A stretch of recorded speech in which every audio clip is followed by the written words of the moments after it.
സ്നേഹമുള്ളവരെ, ആദ്യമായിട്ട് എനിക്ക് മാതാവ് പ്രത്യക്ഷപ്പെട്ട ഈ ഒരു പുണ്യ സ്ഥലത്ത് ഇങ്ങനെയൊരു സാക്ഷ്യം പറയാനായിട്ട് എനിക്ക് ഇടവരുത്തിയതിന് മാതാവിനും ഈശോയ്ക്കും ഒരുപാട് നന്ദി അറിയിക്കുന്നു. എൻ്റെ പേര് പീറ്റർ എന്നാണ്. ഞാൻ ചേർത്തലയിലെ വാരനാട് ലിസ്യു നഗർ ദേവാലയത്തിലെ ഇടവംഗമാണ്. എനിക്ക് കൃപാസനത്തെക്കുറിച്ച് സത്യത്തിലൊന്നും അറിയില്ലായിരുന്നു. ചേർത്തലയിലുള്ള സ്വദേശിയാണ്, വലിയ ദൂരമൊന്നുമില്ല. എന്നിരുന്നാലും കൃപാസനത്തെക്കുറിച്ച് ഇവിടെ എന്താണ് നടക്കുന്നതെന്നോ ധ്യാനത്തെക്കുറിച്ചോ ഒന്നും എനിക്ക് വലിയ വ്യക്തമായ അറിവൊന്നുമില്ല. ഞാനൊരു പോലീസ് ഉദ്യോഗസ്ഥനാണ്. ഈ കൃപാസനത്തിൻ്റെ വാതിക്കൽ ഈ ഇതുമായിട്ട് ഡ്യൂട്ടിയായിട്ട് ബന്ധപ്പെട്ട് കൃപാസനം കണ്ടിട്ടുണ്ട്. അതുമല്ല, ആലപ്പുഴയിലേക്ക് പോകുമ്പോഴത്തേക്കും ജസ്റ്റ് മാതാവിനെ വണങ്ങിയിട്ടുണ്ട് എന്നല്ലാതെ ഇതിനെക്കുറിച്ച് വ്യക്തമായ ഒരു ധാരണയോ ഒന്നും എനിക്ക് ഉണ്ടായിരുന്നില്ല. ഞാൻ ഈ കൃപാസനത്തിലേക്ക് ഉടമ്പടി എടുക്കാനായിട്ട് വരാനുണ്ടായ സാഹചര്യം എൻ്റർലി ഡിഫറെൻ്റാണ്. കാര്യം എന്ന് വെച്ചാൽ, ആക്ച്വലി എൻ്റെ ജീവിതം എന്ന് പറയുന്നത് ഞാൻ നമ്മുടെ ബൈബിളിൽ പറയുന്ന പോലെ മുൾപ്പടർപ്പുകളിലും പാറയുടെ പുറത്തും വീണ വിത്തിന് സമമായിരുന്നു എൻ്റെ ജീവിതം. വലിയൊരു ഓർഡറായിട്ടുള്ള കാര്യങ്ങളൊന്നും ഇല്ലായിരുന്നു. അത്യാവശ്യം അലപ്പും കാര്യങ്ങളൊക്കെ ഉണ്ടായിരുന്നു. ഓക്കെ, സോ അങ്ങനെ നടന്ന എനിക്ക് പിന്നെ ഒക്കേഷണലായിട്ട്, ഞാൻ തുറന്നു പറയുന്നതുകൊണ്ട് എനിക്ക് യാതൊരു കുഴപ്പമില്ല, ഒക്കേഷണലായിട്ട് സാന്ദർഭികമായിട്ട് അത്യാവശ്യം ഡ്രിങ്ക്സൊക്കെ കഴിക്കുന്ന വ്യക്തിയായിരുന്നു. ഓക്കെ, അപ്പോൾ അങ്ങനെ ഇരുന്നപ്പോഴത്തേക്കും ഒരു ദിവസം ഞാൻ ഉടമ്പടി എടുക്കാനുണ്ടായ സാഹചര്യത്തെക്കുറിച്ച് പറയുകയാണ്. അങ്ങനെ ഇരിക്കെ ഒരു ദിവസം ഞാൻ ഉറങ്ങുന്ന സമയത്ത് എൻ്റെ ഉറക്കത്തിൽ ഞാൻ ഏതോ ഒരു ചുഴിയോ എന്തോ സംതിങ്, ഒരു ചുഴി ഞാൻ ഉറക്കത്തിൽ കാണുകയാണ്. ഒരു വലിയൊരു ചുഴിയിലേക്ക് ഞാൻ അകപ്പെട്ടു പോവാണ്. ഞാൻ ആരോടും പറഞ്ഞിട്ടില്ല കാര്യം. വലിയൊരു ചുഴിയിലേക്ക് അകപ്പെട്ടു പോവാണ്. അപ്പോൾ ഞാൻ ഈ ചുഴിയിൽ കിടന്ന് ഉഴലുന്ന സമയത്ത് ഒരു പച്ച വെളിച്ചം, ഒരു പച്ച പ്രകാശം എൻ്റെ മുന്നിലേക്ക് വരികയാണ്. അപ്പോൾ ഈ പ്രകാശം മുന്നിലേക്ക് വന്നു. ആ പ്രകാശത്തിൻ്റെ ആ ഒരു ഇതിൽ ഞാൻ ആ ചുഴിയിൽ നിന്ന് രക്ഷപ്പെടുന്നതായിട്ടുള്ളൊരു അനുഭവം എനിക്കുണ്ടായി. പെട്ടെന്ന് പിറ്റേ ദിവസം ഞാൻ എണീറ്റ് ബൈബിൾ നോക്കിയപ്പോൾ എനിക്ക് കിട്ടിയൊരു വചനം ഇതാണ്: സവിശേഷമായ ഒരു മുന്തിരിച്ചെടിയായിട്ടാണ് ഞാൻ നിന്നെ നട്ടു വളർത്തിയത്, എന്നിട്ടും നീ എന്തുകൊണ്ട് ദുഷിച്ച കാട്ടുമുന്തിരിച്ചെടിയായി. ആക്ച്വലി ഇത് കർത്താവിൻ്റെ ഒരു വാക്കായിരുന്നു എന്ന് ഞാൻ വിശ്വസിക്കുന്നു. മാതാവിൻ്റെ ഒരു വിളിയായിരുന്നു. മകനെ, ഇതുവരെയുള്ള ജീവിതത്തിൽ നിന്ന് വ്യത്യസ്തമായിട്ട് നിന്നെ എനിക്ക് വേണം, എനിക്ക് നിന്നെ കൊണ്ട് ആവശ്യമുണ്ട് എന്ന്, മറ്റുള്ളവർക്ക് വേണ്ടി ഒരു സാക്ഷ്യമായിട്ട് നീ ജീവിക്കണം എന്നുള്ള ഒരു മാതാവിൻ്റെ ഒരു കരുതൽ, അതായിരുന്നു ആക്ച്വലി ഞാനിവിടെ എത്തിയതും എന്നെ ഇവിടെ എത്തിച്ചതും. അങ്ങനെ ഉടമ്പടി എടുക്കാനായിട്ട് ഞാനിവിടെ വന്നു. അങ്ങനെ 2022 ഓഗസ്റ്റ് മാസം 17-ാം തീയതി ഞാനിവിടെ വന്നു. എന്താ ഉടമ്പടി എന്നൊന്നും എനിക്കറിയില്ല. എൻ്റെ പ്രവർത്തകർ 2 പേര് ഉടമ്പടിയെക്കുറിച്ച് പറഞ്ഞു. അതുകൂടാതെ എൻ്റെ സഹോദരി ഇവിടെ ഉടമ്പടി എടുത്തിട്ടുണ്ടായിരുന്നു. അമ്മച്ചി ഉടമ്പടിയെക്കുറിച്ച് അറിയായിരുന്നു. അപ്പോൾ അവരൊക്കെ പറഞ്ഞതിൻ്റെ അടിസ്ഥാനത്തിലാണ് ഞാനിവിടെ വന്നത്. കൂടാതെ ഞാനൊരു സെറ്റ് ക്വാളിഫൈഡ് ആയിട്ടുള്ള ആളാണ്. അധ്യാപക ജോലി ഒരുപാട് ആഗ്രഹിക്കുന്ന ആളാണ്.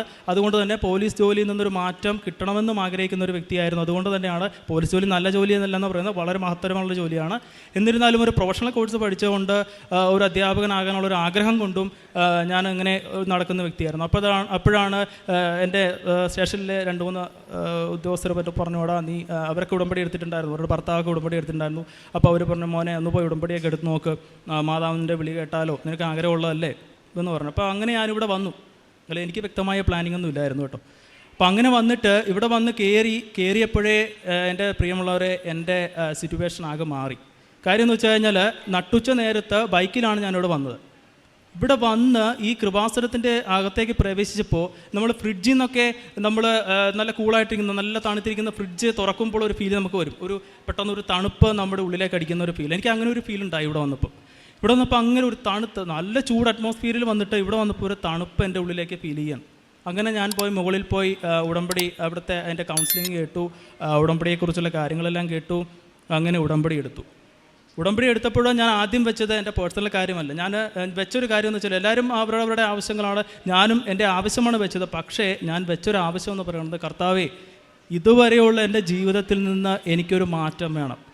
എൻ്റെ ജീവിത വിശുദ്ധീകരണമാണ് ഞാൻ ഏറ്റവും ആദ്യം ആഗ്രഹിക്കുന്നത്. എനിക്ക് ഇതുവരെ ഉണ്ടായിരുന്ന എന്തെങ്കിലുമൊക്കെ പോരായ്മകളുണ്ടെങ്കിൽ അതെല്ലാം പരിഹരിച്ചുകൊണ്ട് കൂടുതൽ ദൈവവുമായിട്ട് കൂടുതൽ അടുത്ത് ജീവിക്കാനുള്ള ഒരു അവസരം എനിക്ക് ഉണ്ടാവണമെന്നായിരുന്നു എൻ്റെ ഒന്നാമത്തെ ഉടമ്പടി വിഷയം. ആദ്യമായിട്ട് ഉടമ്പടി എടുത്തപ്പോഴുള്ള എൻ്റെ ഉടമ്പടി വിഷയം.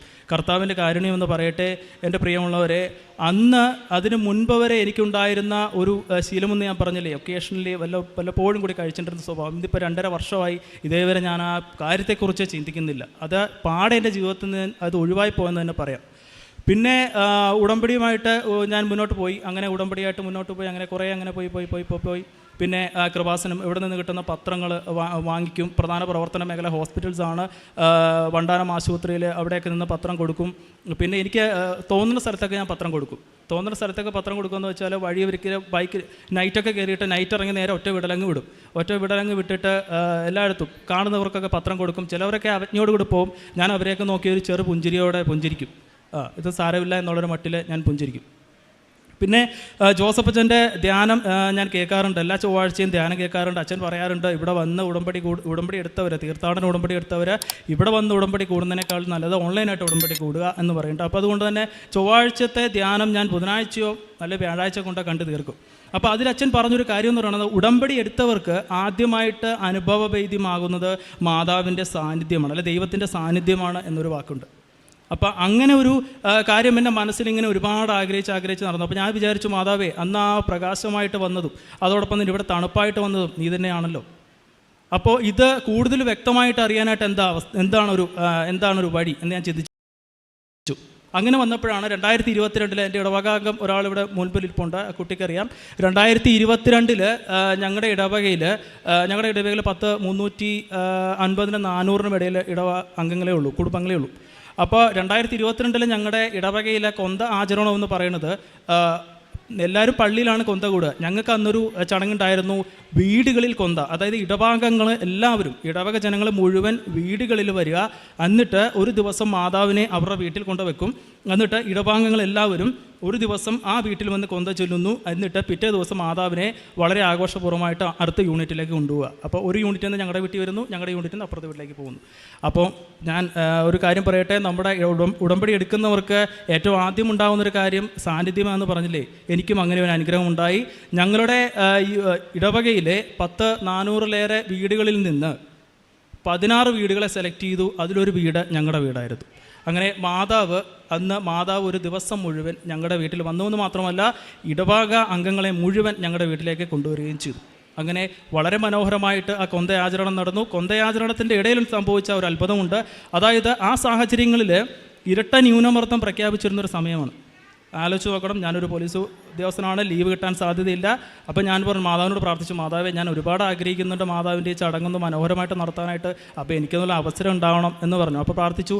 അപ്പോൾ മാതാവ് അനുഗ്രഹം എന്ന വണ്ണം എനിക്ക് പനി വന്നു. അപ്പോൾ എനിക്കൊരു അനുഗ്രഹമായി. പനി എന്ന് പറയുന്നത് സാധാരണ രോഗം വരുന്ന എല്ലാവർക്കും ഒരു ബുദ്ധിമുട്ടാണ്, പക്ഷേ എനിക്ക് അനുഗ്രഹമാണ്. കാര്യം അതനുസരിച്ച് ലീവ് എടുക്കാമല്ലോ, പ്രിപ്പറേഷൻസ് നടത്താമല്ലോ. അങ്ങനെ ഞാൻ വീട്ടിൽ ലീവ് എടുത്തു. മാതാവിന് വേണ്ടിയുള്ള പ്രിപ്പറേഷൻസ് എല്ലാം നടത്തി. അങ്ങനെ വന്നപ്പോഴത്തേക്കും അന്ന് രാവിലെ പത്രത്തിലുണ്ട് ഇരട്ട ന്യൂനമർദ്ദം. അപ്പോൾ വീണ്ടും ഞാൻ വിചാരിച്ചു, മാതാവേ, ഒരാപത്തും ഉണ്ടാവില്ലേ, ഒരു മഴ പോലും പെയ്യല്ലേ.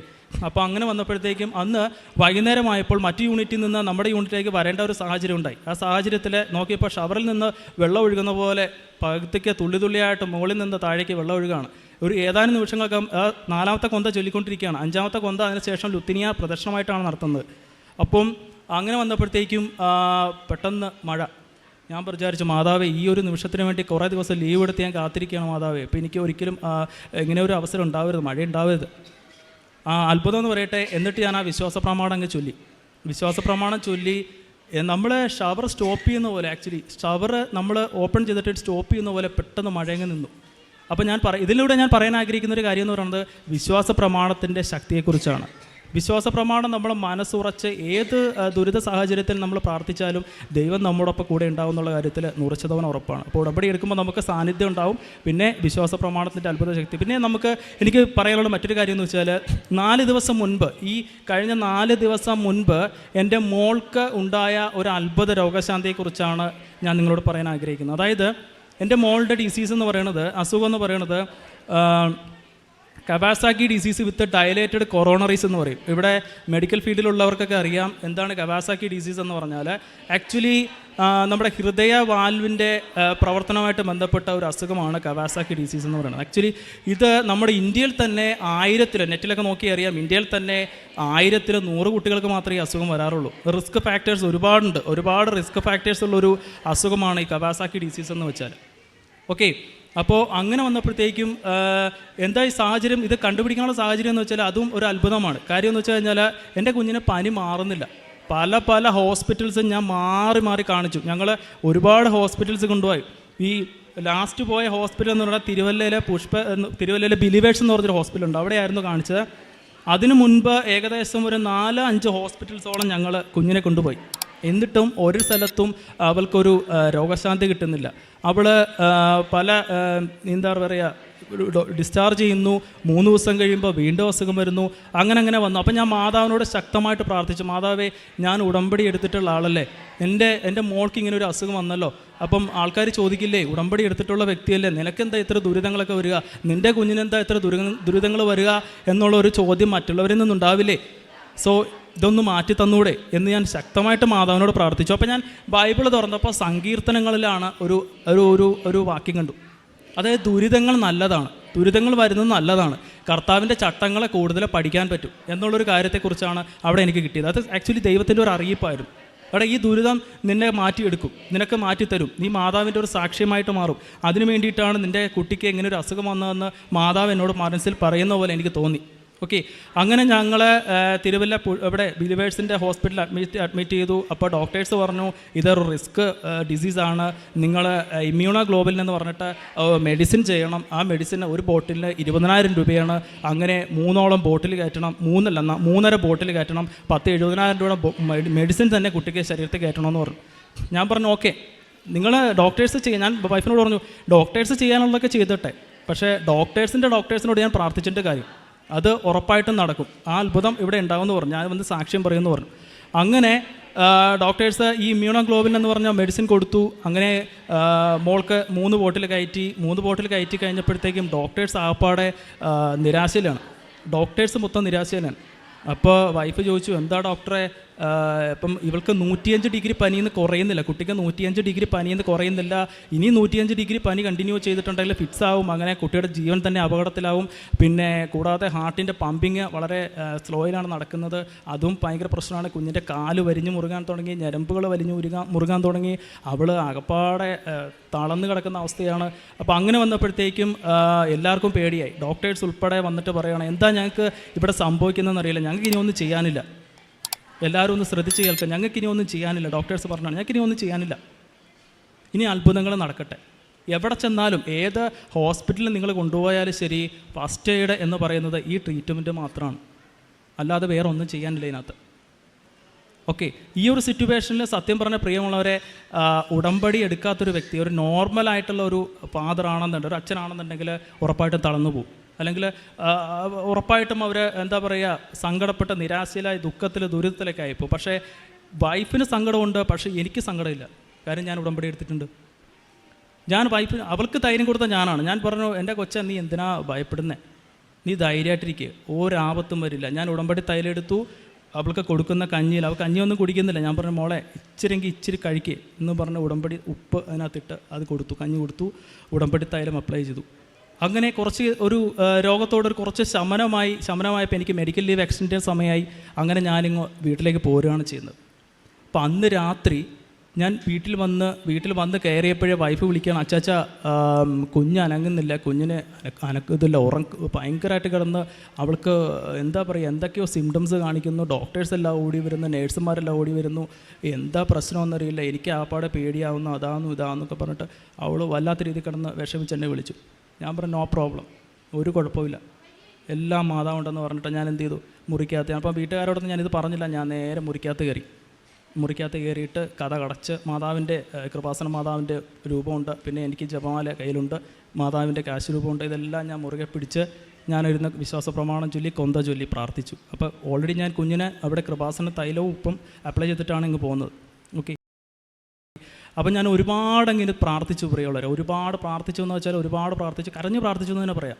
ഞാൻ പറഞ്ഞു, മാതാവേ, അച്ഛൻ ഇടയ്ക്ക് പറയാറില്ലേ 36 വർഷം ഞാൻ അർപ്പിച്ച ദിവ്യബലിയുടെ യോഗ്യതയിലെന്ന് പറയത്തില്ല, അതേപോലെ ഞാൻ പറയും, മാതാവേ, ഞാൻ ജനിച്ചിട്ട് എനിക്ക് 36 വയസ്സുണ്ട്, ഞാൻ ജനിച്ചിട്ട് 36 വർഷമായി, ഏതെങ്കിലും ഒരു സമയത്ത് ഞാൻ ചെയ്ത ഒരു സൽപ്രവൃത്തി അങ്ങ് കണ്ട് എൻ്റെ കുഞ്ഞിനൊരു രോഗശാന്തി നൽകണേ മാതാവേ, ഞാനൊരു ഉടമ്പടി എടുത്ത വ്യക്തിയല്ലേ എന്ന് അത് എൻ്റെ ഒരു സ്വാർത്ഥതയാണെന്ന് ഞാൻ പറയുന്നു. പക്ഷേ ഞാൻ അങ്ങനെ പ്രാർത്ഥിച്ചു പോയി, എൻ്റെ തെറ്റാണ്.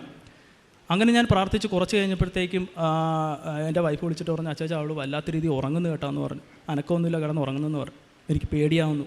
അപ്പോൾ പെട്ടെന്ന് ഡോക്ടേഴ്സ് ഓടി വന്നിട്ട് പറഞ്ഞു, ചേച്ചി എൻ്റെ വൈഫിനോട് പറഞ്ഞു, ചേച്ചി വീഡിയോ എടുക്കണം, കുഞ്ഞിൻ്റെ വീഡിയോ എടുത്ത് വെക്കണം, ഞങ്ങൾക്കിത് എന്താണെന്ന് അറിയില്ല, ഞങ്ങൾ സീനിയർ ഡോക്ടർമാർക്ക് അയച്ചു കൊടുക്കട്ടെ, ഞങ്ങൾക്ക് എന്താണെന്നറിയില്ല, ഞങ്ങൾ അയച്ചു കൊടുക്കാം, ഡോക്ടേഴ്സിന് ഇപ്പോൾ വിളിക്കാം, സംതിങ് റോങ് എന്ന് പറഞ്ഞിങ്ങനെ പറഞ്ഞ് അങ്ങനെ പേടിപ്പിച്ച് അവർ പോയി.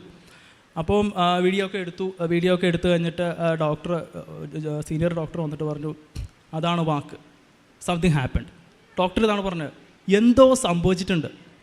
ഈ കുറച്ച് മുൻപ് വരെ മരുന്നിനോട് പ്രതികരിക്കാതിരുന്ന ഇത്ര ഡോസ് മരുന്ന് ഈ കുഞ്ഞിൻ്റെ ശരീരത്തെ കയറ്റിയിട്ടും മരുന്നിനോട് പ്രതികരിക്കാതിരുന്ന ഈ കുട്ടി ഈ സമയത്ത് ഇങ്ങനെ പ്രതികരിക്കുന്നുവെങ്കിൽ 3 ദിവസമായിട്ട് അവൾ കാണിക്കുന്ന സിംറ്റംസ് ഞങ്ങൾ കാണുന്നതാണ്. സോ മരുന്നിനോട് പ്രതികരിക്കാവുന്ന കുട്ടി ഈ ഒരു സമയത്ത് ഈ ഒരു രീതിയിൽ ഇങ്ങനെ കാണിക്കുന്നുണ്ടെങ്കിൽ എന്തോ ഒരു അത്ഭുതം നമ്മളുള്ളിൽ നടന്നിട്ടുണ്ട്. ഡോക്ടർ അവിടുത്തെ പ്രൊഫസർ പറഞ്ഞ വാക്കാണ്. സോ അപ്പോൾ എന്നെ വിളിച്ചപ്പോഴത്തേക്ക് ഞാൻ വളരെ സങ്കടത്തിൽ ഞാനിങ്ങനെ അച്ഛൻ്റെ ധ്യാനം കേട്ടിങ്ങനെ കിടക്കണം. അപ്പോൾ പ്രിയമുള്ളവരെ, ആ ധ്യാനം എൻ്റെ കയ്യിലുണ്ട്. ആ ധ്യാനം ഇവിടുത്തെ നേരത്തെ എങ്ങോ അപ്ഡേറ്റ് ചെയ്തൊരു ധ്യാനമാണ്. ആ അപ്ഡേറ്റ് ചെയ്ത ധ്യാനത്തിൽ അച്ഛൻ 3 രോഗസൗഖ്യങ്ങളെക്കുറിച്ചാണ് ജോസഫ് അച്ഛൻ പറഞ്ഞത്. ഒന്നാമത്തെ രോഗസൗഖ്യ എന്ന് പറയണത് അച്ഛൻ പറഞ്ഞതാണ്, ഹൃദയത്തിൻ്റെ തളർന്ന, നിങ്ങൾ കേട്ടിട്ടുണ്ടെങ്കിൽ നിങ്ങൾക്ക് മനസ്സിലാവും, തളർന്ന ഒരു ഹൃദയത്തെയാണ് ഈ സമയം ദൈവം കാണിച്ചു തരുന്നത്. ഹൃദയത്തിൻ്റെ പമ്പിങ് തടസ്സപ്പെട്ടിട്ട്, പമ്പിങ് ചുരുങ്ങിയിട്ട് ശരീരത്തിൻ്റെ മറ്റു ഭാഗങ്ങളിലേക്ക് രക്തയോട്ടം നിലച്ച ഒരു ഹൃദയത്തെയാണ് കാണിക്കുന്നത്. ആ ഹൃദയത്തെ ദൈവം അത്ഭുതകരമായിട്ട് സൗഖ്യപ്പെടുത്തുന്നു എന്നൊരു മെസ്സേജാണ്. ആക്ച്വലി എൻ്റെ പ്രിയമുള്ളവരെ, ഞാൻ വിശ്വസിക്കുന്നു ഈ ഒരു മെസ്സേജ് എനിക്ക് ആ സമയം എൻ്റെ മൊബൈലിൽ വന്നുവെങ്കിൽ, അത് എന്നോ അപ്ഡേറ്റ് ചെയ്തതാണ്, ഞാൻ നോക്കിയില്ല, 2 ആഴ്ചക്ക് മുമ്പ് അപ്ഡേറ്റ് ചെയ്തൊരു മെസ്സേജാണ്. പക്ഷേ ഞാൻ മൊബൈൽ എടുത്തപ്പോൾ ആ സമയത്ത് എനിക്ക് എൻ്റെ മൊബൈലിൽ ആ മെസ്സേജ്, ആ ധ്യാനം വന്നുവെങ്കിൽ സത്യത്തിൽ ഞാൻ വിശ്വസിക്കുന്നു അതെൻ്റെ മാതാവ് എന്നോട് പറഞ്ഞാണ്, എടാ പീറ്ററെ, നിൻ്റെ കൊച്ചിനെ ഞാൻ സുഖപ്പെടുത്തിയിട്ടുണ്ട്, ദൈവം സുഖപ്പെടുത്തിയിട്ടുണ്ട് എന്ന് പറഞ്ഞതാണ്. അങ്ങനെ ഞാനത് നേരെ വിളിച്ചു. അപ്പം ഞാൻ എൻ്റെ വൈഫിനെ വിളിച്ചിട്ട് ഞാൻ പറഞ്ഞു, കൊച്ചിന് കുഴപ്പമില്ലല്ലോ അല്ലേ? അപ്പോൾ എന്നോട് ചോദിച്ചത്, നിങ്ങൾക്ക് എങ്ങനെ മനസ്സിലായി എന്ന് ചോദിച്ചു. അവളുടെ ചൂടൊക്കെ കുറഞ്ഞല്ലോ. അപ്പോൾ എന്നോട് വൈഫ് ചോദിച്ചു, അതെങ്ങനെ മനസ്സിലായി? നിനക്ക് മുമ്പേ എനിക്കിവിടെ അറിയിപ്പ് കിട്ടിയെന്ന് ഞാൻ പറഞ്ഞു. എന്നിട്ട് ഞാൻ എൻ്റെ ഇതങ്ങ് അയച്ചു കൊടുത്തു. എന്നിട്ട് നീ നോക്കിയോ, കുറച്ച് കഴിയുമ്പോഴത്തേക്കും അവളുടെ ടെമ്പറേച്ചർ നോർമലാവും, അവളുടെ അസുഖങ്ങളെല്ലാം മാറുമെന്ന് പറഞ്ഞു. പ്രിയമുള്ളവരെ, ഒരു അരമണിക്കൂർ കഴിഞ്ഞപ്പോഴത്തേക്കും കുട്ടി പെട്ടെന്നങ്ങ് വിയർക്കാൻ തുടങ്ങി. അവളുടെ 105 ഡിഗ്രി ടെമ്പറേച്ചർ നേരെ നോർമൽ ടെമ്പറേച്ചറിലേക്ക് വരികയാണ്. പിന്നെ അന്ന് തൊട്ട് ഇന്നലെ വരെ എൻ്റെ കുഞ്ഞിന് യാതൊരു ടെമ്പറേച്ചറും ഇല്ല. ആ ഹൃദയ സംബന്ധമായിട്ടുള്ള അസുഖങ്ങളെല്ലാം തന്നെ മാറുകയും ചെയ്തു. എത്രയേറെ മരുന്ന് കയറ്റിയിട്ടും പ്രവർത്തിക്കാതിരുന്ന ആ ഒരു പ്രവർത്തനം എൻ്റെ മാതാവിൻ്റെ കാരുണ്യത്താൽ മാറി എന്നുള്ളതാണ് ഏറ്റവും വലിയ ഒരു സാക്ഷ്യം എന്ന് പറയുന്നത്. ഇനി ഞാൻ പറയാൻ പോകുന്ന മറ്റൊരു സാക്ഷ്യം, നമ്മുടെ അച്ഛൻ ഉടമ്പടി എടുക്കുമ്പോൾ അച്ഛൻ പറയുന്ന മറ്റൊരു കാര്യം എന്ന് വെച്ചാൽ, ഉടമ്പടി എടുക്കുന്ന വ്യക്തികൾക്ക് മാത്രമല്ല, ഈ ഉടമ്പടി എടുത്ത വ്യക്തികൾ പ്രാർത്ഥിക്കുന്ന മറ്റുള്ളവരിലും ദൈവം അത്ഭുതകരമായിട്ടുള്ള പ്രവർത്തികൾ ഉളവാക്കും എന്ന് അച്ഛൻ ഇടയ്ക്കിടയ്ക്ക് പറയാറുണ്ട്. അത് സാധൂകരിക്കുന്ന ഒരു കാര്യം ഞാൻ പറയുകയാണ്, ഒരു സാക്ഷ്യം ഞാൻ പറയുകയാണ്. അതായത് ഞാൻ ആക്ച്വലി എൻ്റെ വൈഫിൻ്റെ വീട് കായംകുളമാണ്.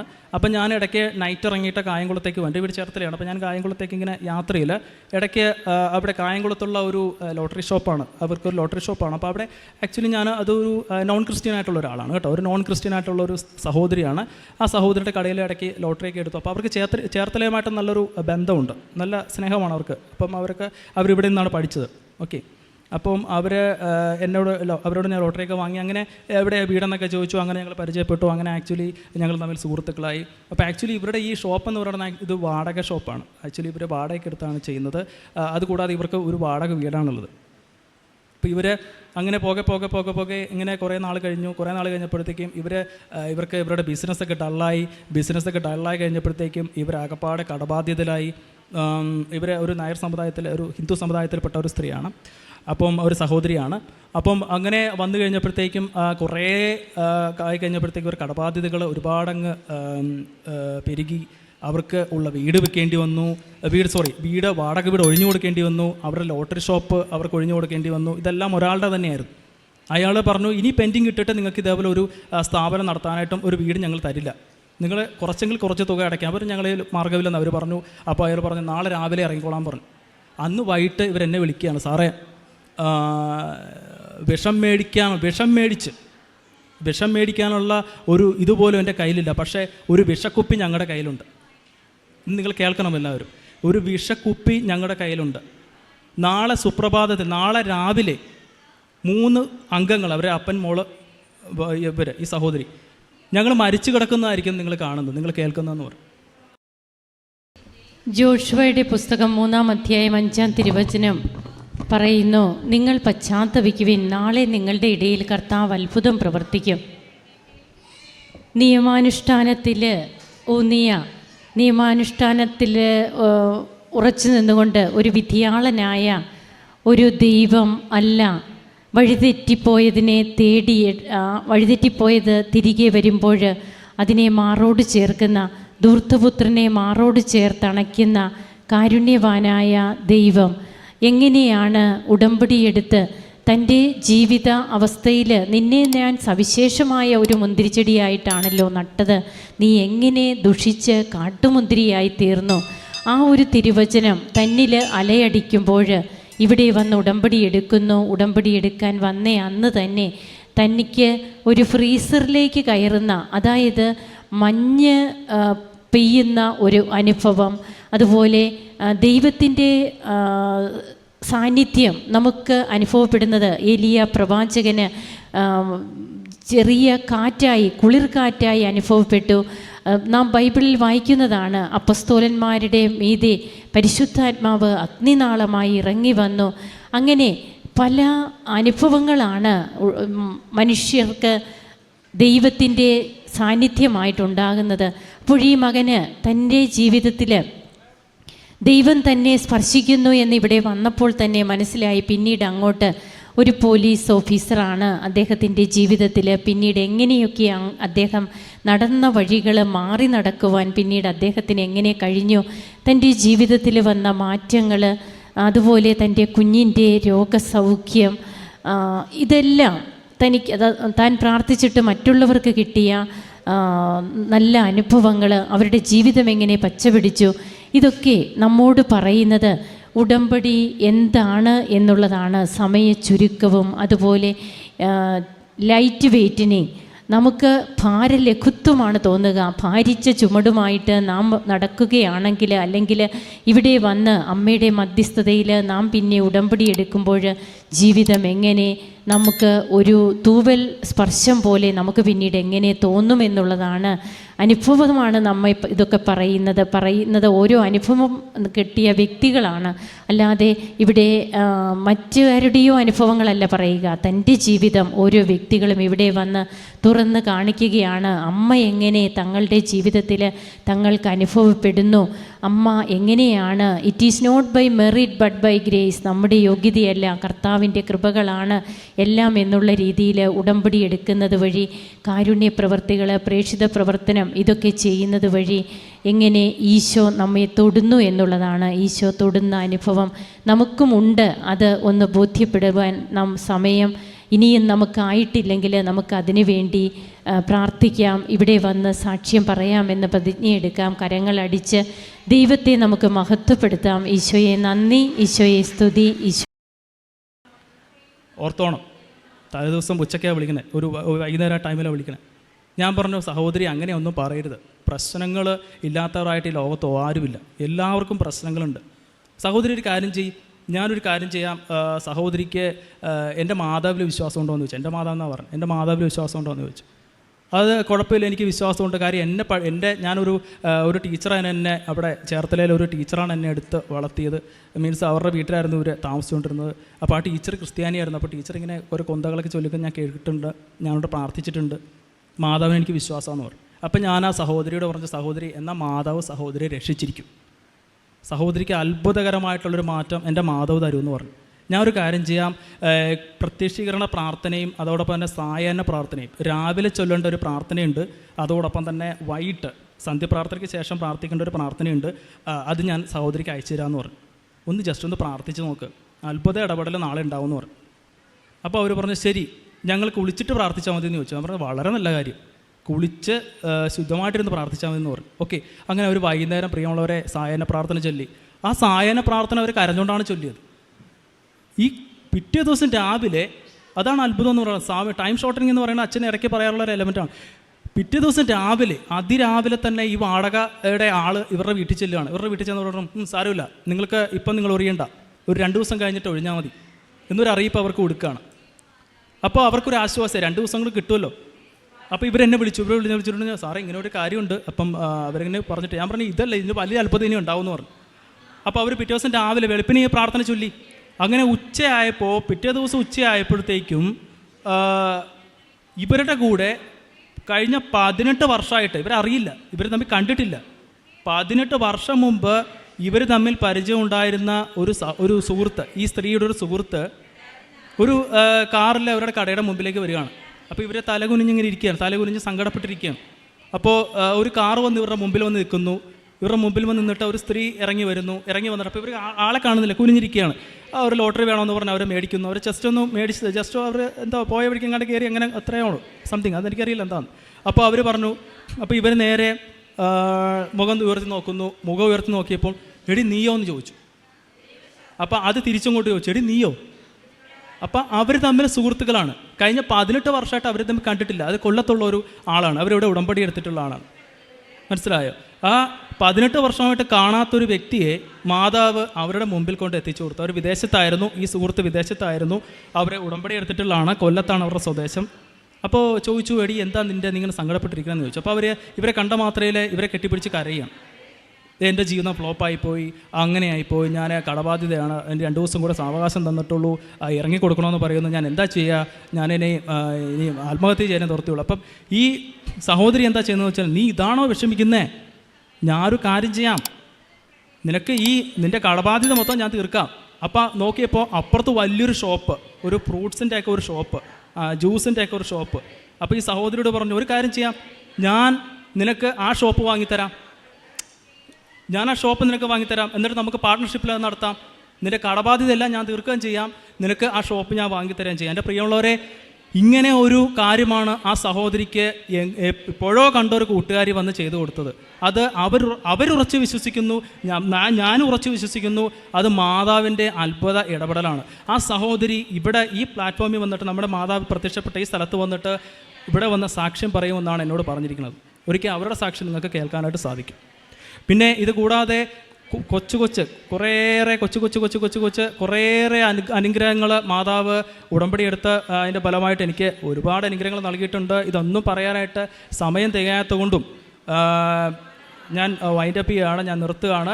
അപ്പോൾ എൻ്റെ മുമ്പിലിരിക്കുന്ന എൻ്റെ പ്രിയപ്പെട്ടവരായിട്ടുള്ള എല്ലാവരോടും എനിക്കൊരൊറ്റ കാര്യം പറയാനുള്ളൂ. നമുക്കെല്ലാവർക്കും ജീവിതത്തിൽ ഒരുപാട് സഹനങ്ങളുണ്ടാവും, ഒരുപാട് ബുദ്ധിമുട്ടുണ്ടാവും. പക്ഷേ അതെല്ലാം തന്നെ ദൈവഹിതമാണെന്ന് തിരിച്ചറിയുക. എത്ര വലിയ പ്രയാസമുണ്ടെങ്കിലും ഉടമ്പടിയുമായിട്ട് തന്നെ മുന്നോട്ട് പോവുക, ഉടമ്പടിയിൽ ഉറച്ചു നിൽക്കുക. ഉടമ്പടിയിലെ പ്രധാനപ്പെട്ട കാര്യങ്ങളെല്ലാം തന്നെ നിങ്ങൾ കൃത്യമായിട്ട് തന്നെ ചെയ്യുക. പത്രം കൃത്യമായിട്ട് കൊടുക്കുക. സാധിക്കുന്ന കാരുണ്യപ്രവർത്തികളെല്ലാം ചെയ്യുക. എല്ലാത്തിലും മാതാവിൻ്റെ അനുഗ്രഹം ഉണ്ടാകും. കർത്താവ് ഈശോ മിശിഹായിൽ നിന്ന് മാതാവ് അനുഗ്രഹം വാങ്ങിത്തരും. ഇത് ഞാൻ പറയുന്നതിന് മറ്റൊരു പ്രധാനപ്പെട്ട കാര്യം എന്ന് വെച്ചാൽ, ഞാൻ ഉടമ്പടി എടുത്തപ്പോൾ എൻ്റെ ഒരു സ്വാർത്ഥത പോലെ ഞാൻ വെച്ചൊരു കാര്യമുണ്ട്. കർത്താവെ, എനിക്ക് എൻ്റെ ഈ ജോലിയിൽ നിന്നൊരു മാറ്റം തരണമെന്നുള്ളത്. പ്രിയമുള്ളവരെ, ഞാനിപ്പോൾ 2 ഇൻ്റർവ്യൂ കഴിഞ്ഞ് നിൽക്കുകയാണ്. ഹൈസ്കൂൾ ടീച്ചറിൻ്റെ ഇൻ്റർവ്യൂവും ഹയർ സെക്കൻഡറി സ്കൂൾ ടീച്ചറിൻ്റെ ഇൻ്റർവ്യൂവും 2 ഞാൻ കഴിഞ്ഞ് നിൽക്കുകയാണ്. എൻ്റെ മാതാവിൻ്റെ കാരുണ്യം കൊണ്ട് അടുത്ത ഒരു സാക്ഷ്യത്തിൽ ഞാനൊരു അധ്യാപകനായിട്ടായിരിക്കും ഇവിടെ സാക്ഷ്യം പറയുക.